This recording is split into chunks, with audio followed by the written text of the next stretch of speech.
For today's videos guys, so ayan. So ipakita ko ang aming mga kagulayan. Ang aming kagulayan guys no. So kana siya di guys, gintabunan na ako.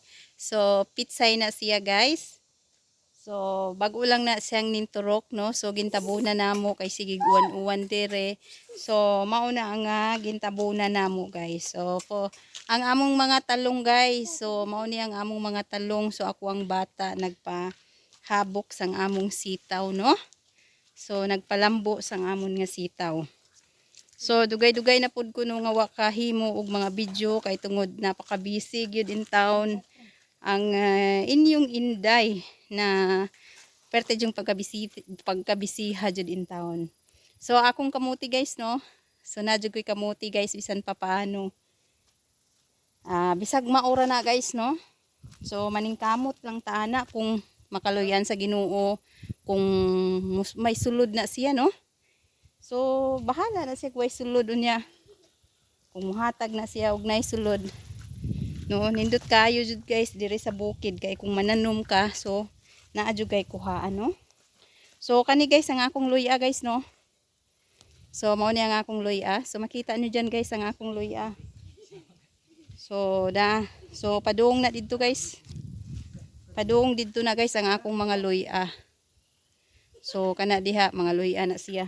So kani ang akong mais guys no. So makita niyo ang akong mais. So mao ni ang akong mga kamaisan diri. So perting pagkaninduta basta na kay mga tanom guys no. So nindot kayo kung na kay mga tanom-tanom diri.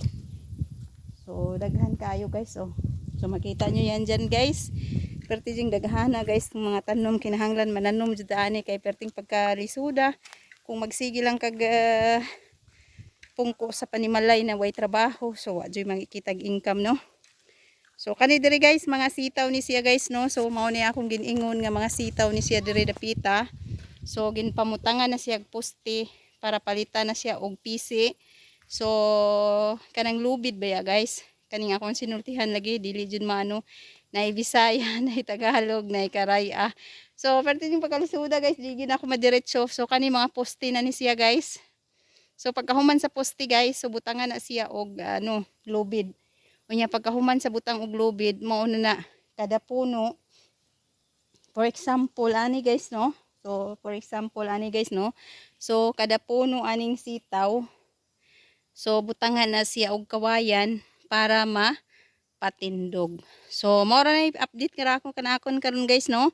So pag once na nahuman na ni guys, so mag-update ra pug ko kung kamusta ang akong mga utanon dire sa kabukiran. So mao ra na guys no.